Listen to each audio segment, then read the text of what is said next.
చూసారా నా చేతిలో ఉన్న మ్యాంగో ఎంత బాగుందో కదా.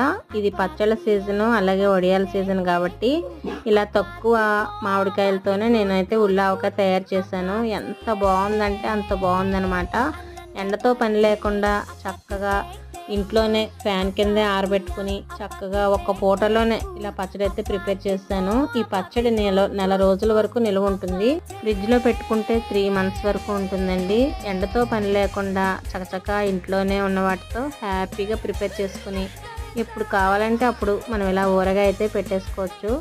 నేను తయారు చేసిన తర్వాత ఇలా వేడివేడి అన్నం వేసుకుని తింటే ఉంటుందండి. సూపర్ అన్నమాట. టేస్ట్ అయితే చాలా టేస్టీగా ఉంది. మీరు కూడా ఈ వీడియో ఫుల్గా చూసి మీ ఇంట్లో కూడా ఈ పచ్చడి తయారు చేసుకుని ఎలా ఉందో నాకు కామెంట్ సెక్షన్లో తెలపండి.